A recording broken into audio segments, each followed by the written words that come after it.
Well, okay, we've got Brian Wang back here again today because why do we get Brian in here? Because Brian has a scientific brain, and then he'll think of things completely differently than everybody else. It's always going to be outside the box with Brian. And so today, I already know what he's going to say. We recorded this earlier, and this is pretty exciting. In fact, if you haven't done it yet and you want to see a lot more of what Brian does, you should go over nextbigfuture.com and or to his and my work that we're doing right now on Next Big Future, the video channel. That's where we originally recorded this, but I wanted to bring it to you specifically because it's pretty darned exciting. Brian, we're going to be talking a lot about the robot, the Optimus bot, but also all bots. Mhm. And you think a billion of those a year is not a big stretch. Yep, super easy, barely an inconvenience. Barely an inconvenience. All right, let's see how you got to that number, and go ahead and put up your screenshots. Okay.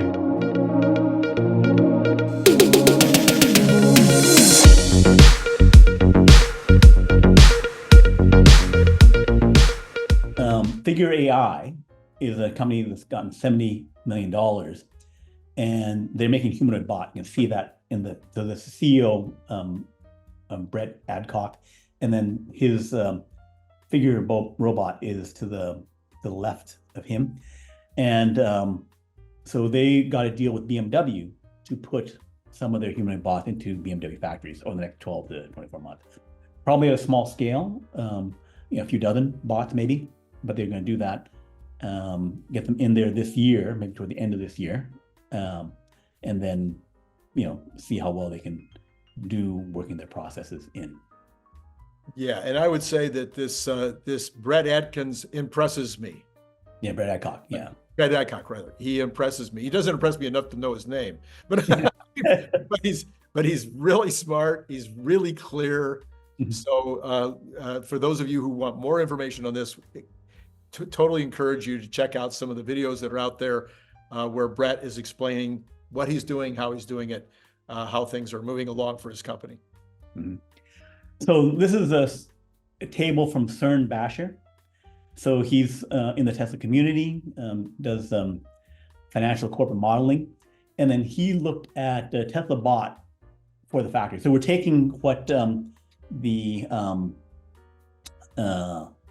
Caresoft did, and then looking to see what if we put in Tesla bot at a certain level. So Caresoft will be that company you just described a minute ago, which has torn down the cars and then done this study to determine what the potential is for savings in these factories.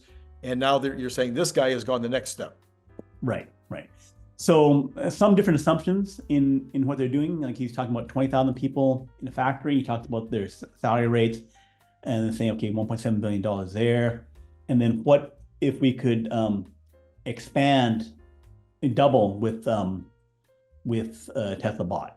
So then he said 20,000 people, we go to 20,000 people plus 5,714 Tesla bots. So one Tesla bot for every 3.5 humans.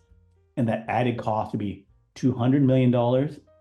And then the previously the net income was 15%. And then he's saying the new net income would be 19.4%. Those are the green numbers. So he's comparing, the first column is all humans. Yeah. The second column is with using Tesla bot. Yeah.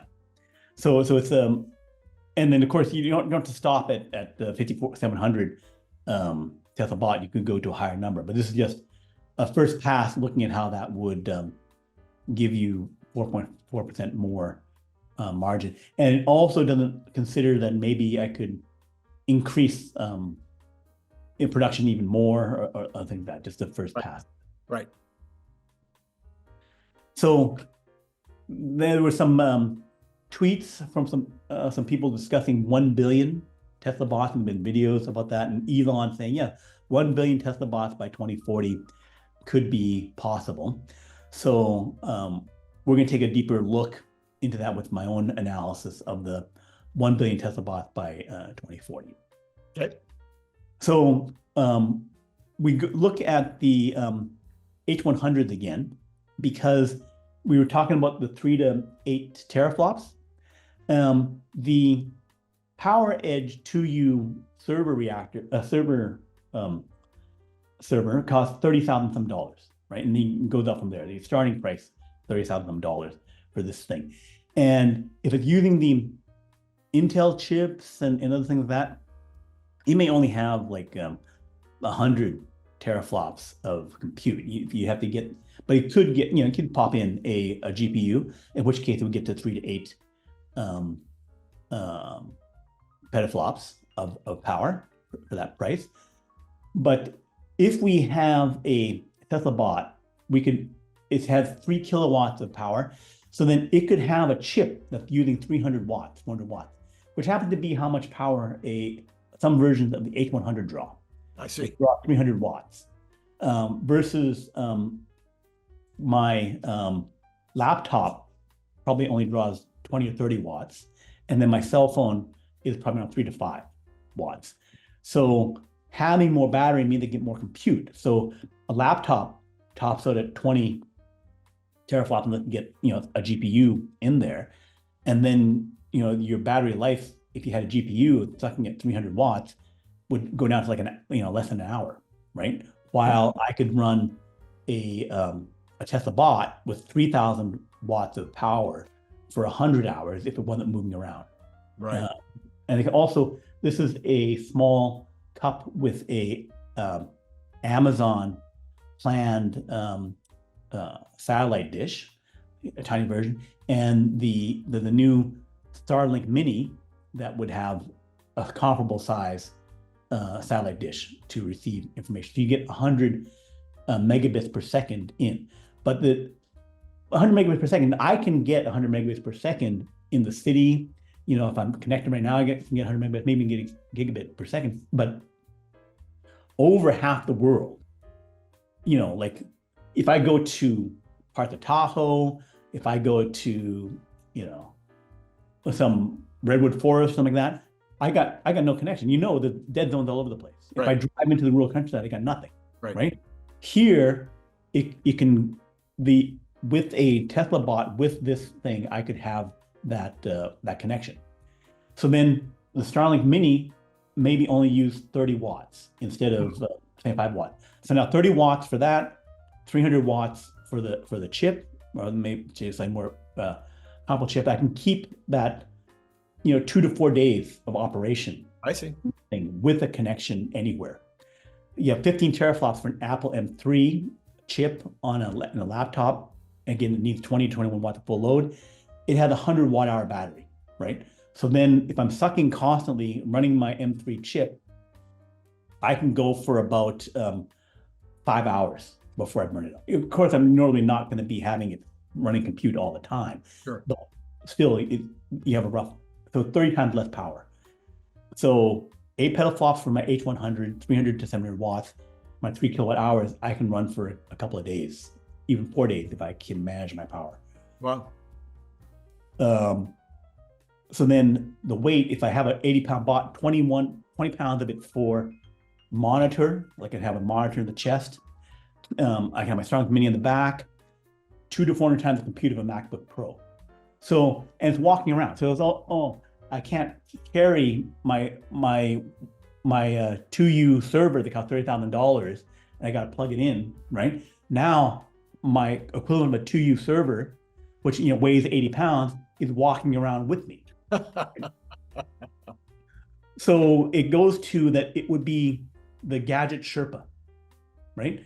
It is the golf caddy carrying my golf bag of stuff as I walk along, right? Yeah. It's got every freaking gadget in it, and it's got more power, no compromises, right? Connection everywhere. And the power envelope 30 times a laptop and 300 times a smartphone. So even if it doesn't do folding clothes and stuff like that, just as a companion, I want to have the next level devices, laptop, smartphone, whatever, right? Then it's like, well, the person with the Tesla bot is the one who has 100 times the compute, right? That's the person who's got, and maybe has a screen, it can even fold out a bigger screen or something like that, right? Yeah. It could self-deploy solar panels to charge itself. So it can never run out of power, right?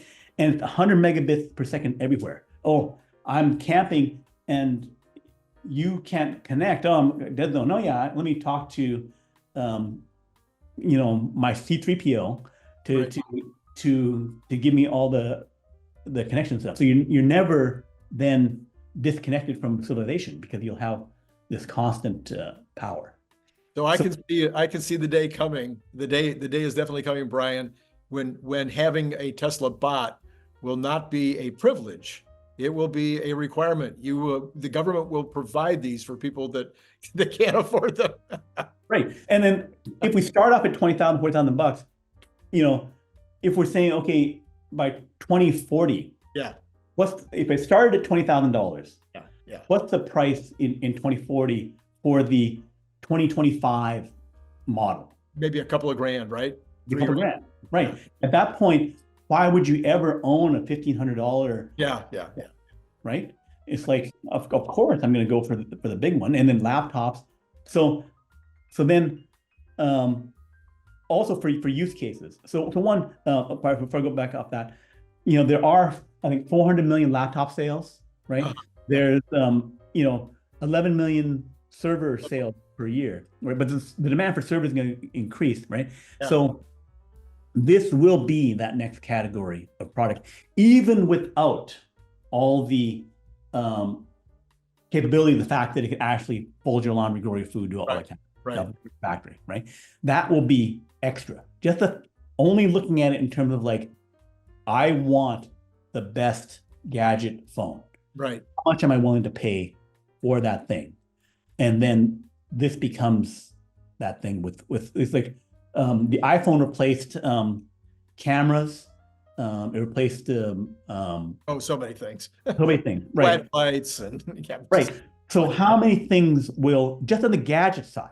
Just on the gadget side, the fact that I can have a sensor, it can have a floodlight. Instead of some pathetic little flashlight like that, it can have massive floodlights and stuff like that. Like, well, mom would finally actually have eyes in the back of her head. That's right. The kids would never be able to get away with anything. Yeah.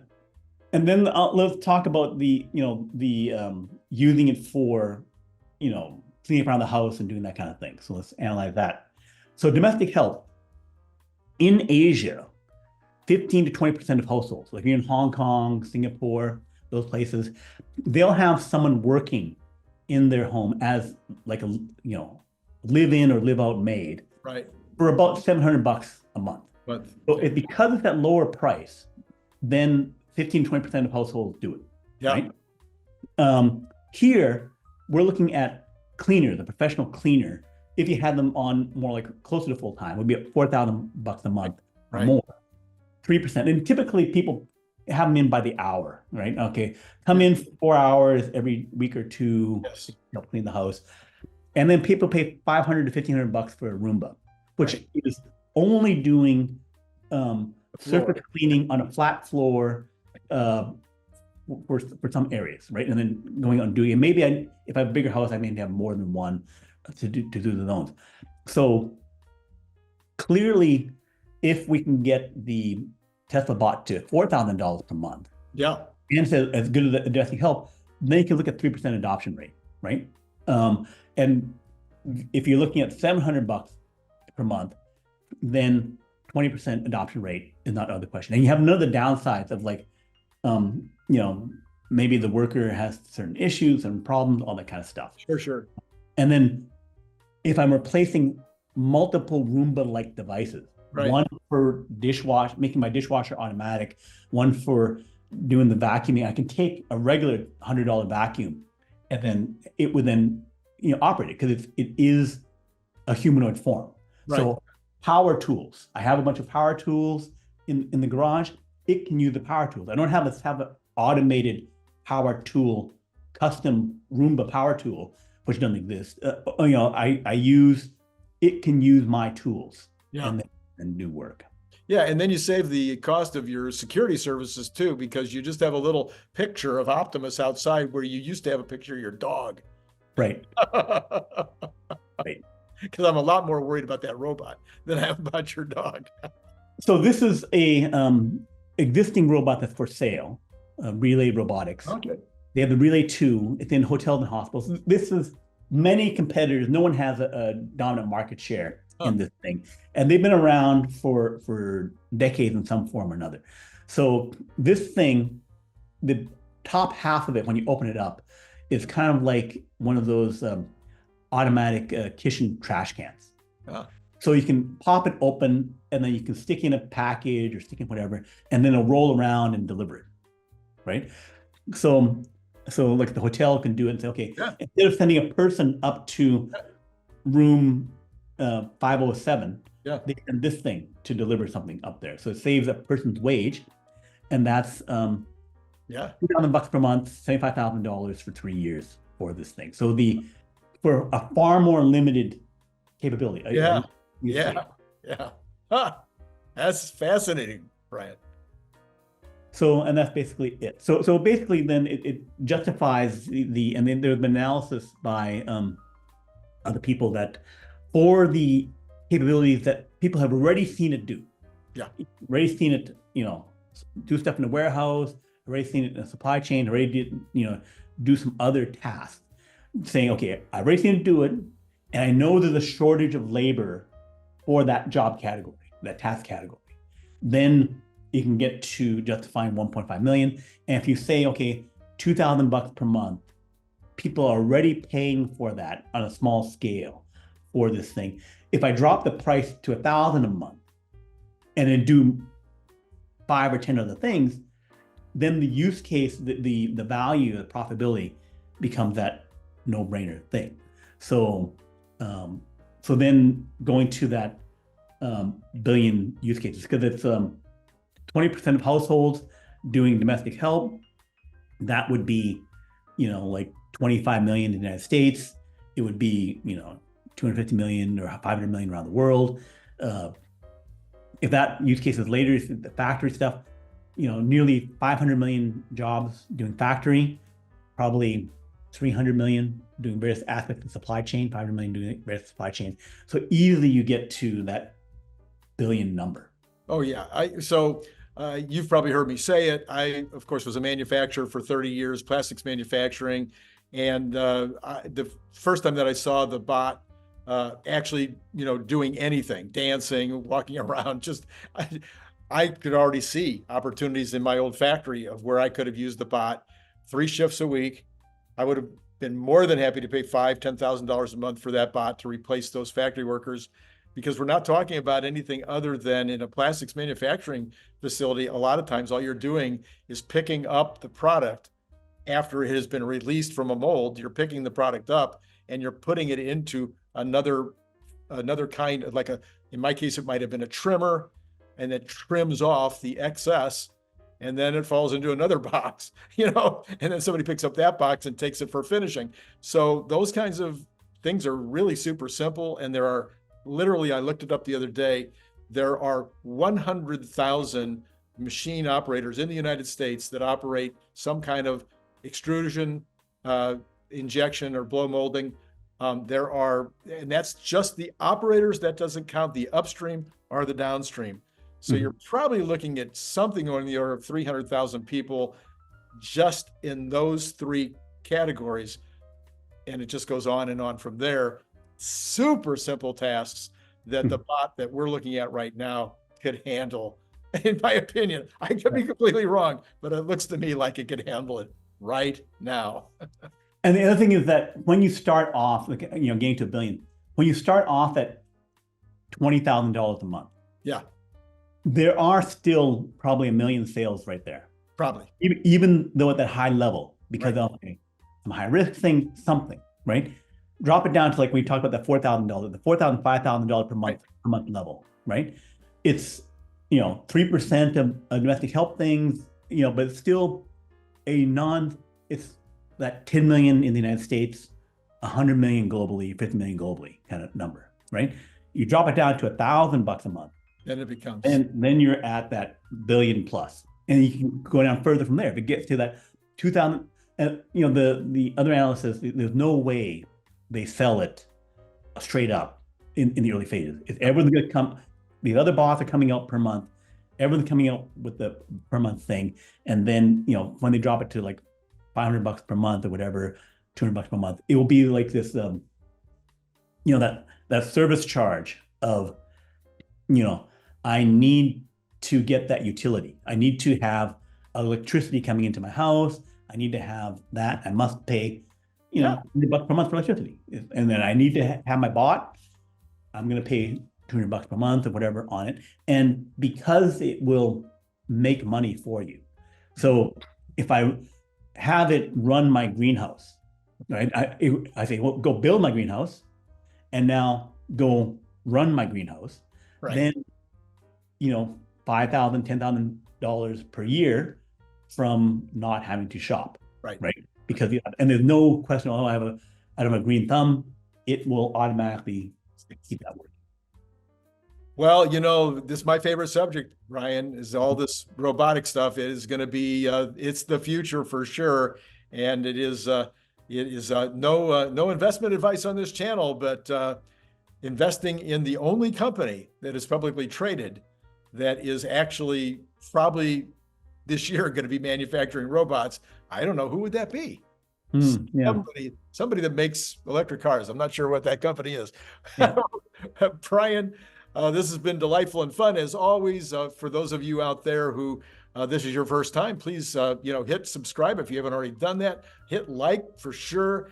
Check out some of the earlier videos, because if you haven't already seen them, because some of those have multiple other subjects that we haven't covered here. And then when you're done with all that, you might want to go over to My Big Future. No, next. I'm doing that all the time. Sorry, nextbigfuture.com, which has this breaking news every single day, sometimes 2, 3 different posts per day, where this kind of stuff and more. Now, we only cover the top ones each week. There's more that's being posted every single day on everything from biotech to medicine to, just you think about it. If it's science, it's being covered. So, Brian, fun as always. Looking forward to doing it again soon. Any last thoughts? Yeah. So also hit us up on Patreon, but Oh yeah, that. On my channel, we talk about not just Tesla, we talk about Tesla and the Tesla stock, but we talk about it in terms of the overall economy and the overall macro on the stock market. No other channel is covering it that way, and certainly none of them have a manufacturer as the hosts. Anyway, that's I think we've covered it. All right, until next time, it's been fun. Thank you.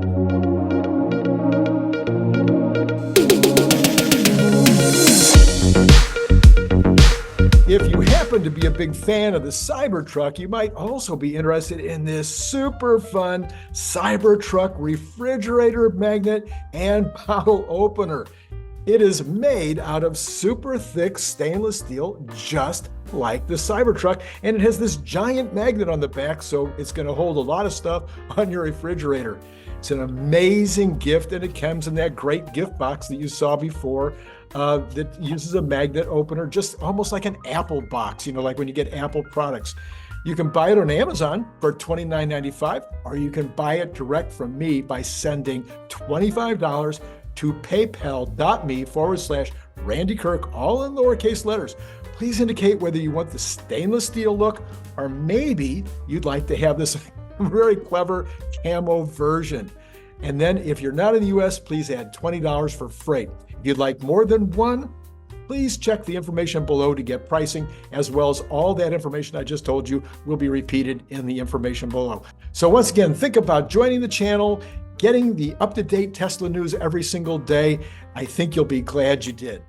Click the link below to get your paperback, Kindle, or audiobook now.